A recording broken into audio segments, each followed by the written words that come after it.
Guenther Cooley, man, let's just run with this. Let's just see what this thing can do because they are fun to watch together, and they have so much speed, right? They can get up the ice and they can put so much pressure on you simply with the speed, but they also both have a hell of a lot of skill as well.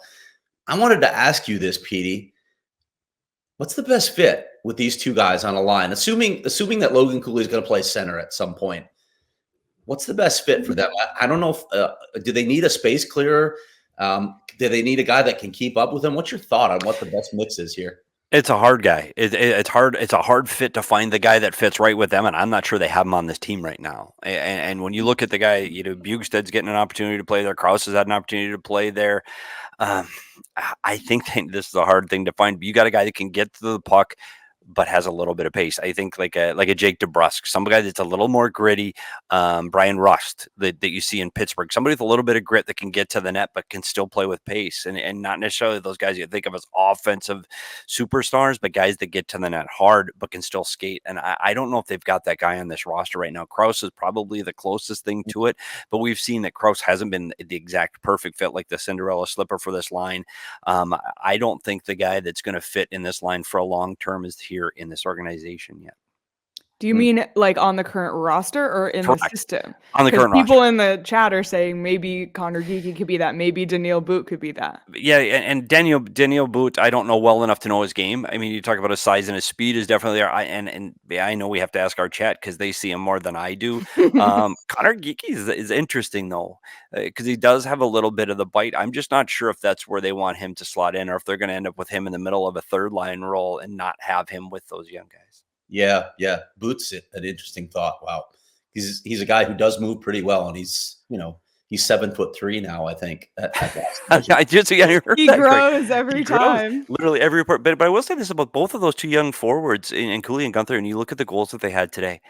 And it continues to impress me, the release of Dylan Guenther's shot. That shot today, I think it's surprising goaltenders in this league right now. And maybe it won't continue to do that as he plays more. But that release for a guy of his size and stature, I think it just catches these goalies off guard. Like that release was amazing. If you get a chance to see the replay of that, see how quickly his wrists turn and how quickly he gets that up in the air. That's an unbelievable release, like exceptional release. And we've talked about comparing him to Matthews and his release before, and I don't think that's a slight. I think Guenther's release is exceptional. You saw what Cooley did on his. He's slapping his stick. He wants the puck from like Krause is in front of the net all alone, and he's like, "No, buddy, give it to me. I'll show you how to put this away. Like I'll score." And so both those two guys got that little bit of like, hey, I can shoot to score here. They don't have that Michelli problem where I have to pass all the time. They're not afraid to shoot. Petey, do you think when you watch his game, and this is something that Corey Proman said in his profile of Dylan Guenther way back, do you think he's a top line forward? Does he track? Does he have that potential? The one thing I worry about with Dylan Guenther, his shot again is exceptional. His ability to score is exceptional. The only thing now in this league is if to play those top line minutes, you have to have pace. And sometimes I worry about his pace, although in these last few weeks playing with with Logan Cooley, you've seen him with the ability to keep up with Logan Cooley. And so maybe he can fit that role. The only other thing, Craig, I think that he needs to do, if he can continue at that pace to show that he can keep up with a player like Logan Cooley, who clearly plays quick, is I still believe he's got to get stronger. And I think he's got to be a stronger player, because what's going to happen is as he matures and elevates his game, eventually Clayton Keller's not going to be here through this rebuild. And there's going to only one line to keep attention to. I mean, not one line, but that's the line that's going to take all the attention. If it's Guenther and Cooley on the same line, they're going to draw the best checking lines from all their opponents. He's got to be able to dig pucks out of the corner. He's got to be able to push guys off the puck. So I hope that comes as he develops. And I think he's gotten a lot better at that. And Andre likes a lot of his details away from the puck. But the matchup thing is something that I don't think people think about enough when they watch what Cooley and Guenther are doing. Well, who are they doing it against?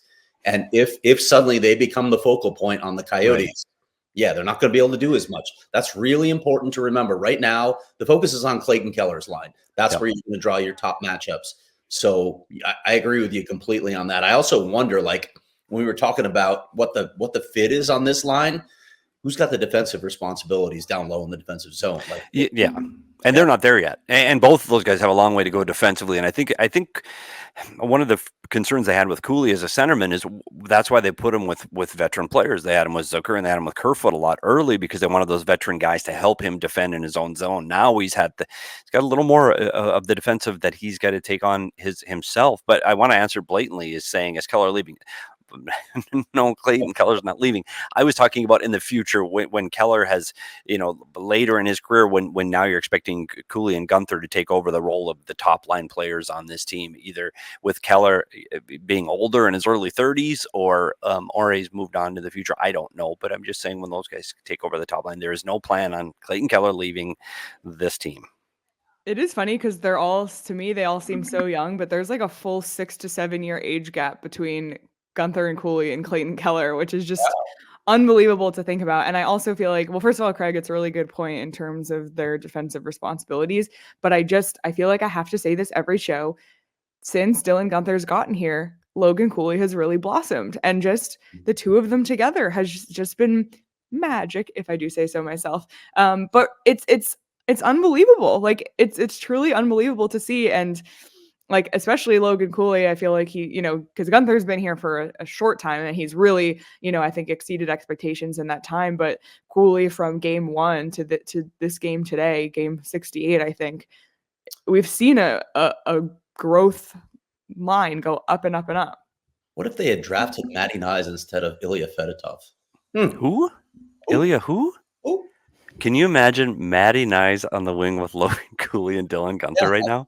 He's like, what did we just describe? Because I watched it, yeah. What did we just say? A big body guy that can dig pucks out of the corner and can skate with pace. Could that be Matty Nyes? Jesus Christ, you just ruined my Maddie, night. Come home. But not the Maddie you're thinking of, not that Ilya Fedotov? Who? No, but you're right, Cooley. And Cooley, part of that with Cooley, it's his confidence. And he's playing with confidence now. Like you said, he demands the puck now. And you see him he drives the net. And I thought there should have been a holding penalty when he drives the net there. And he gave an earful to the referee. And he's got that little bit of FU. It's the FU. It's the FU. Exactly what it is.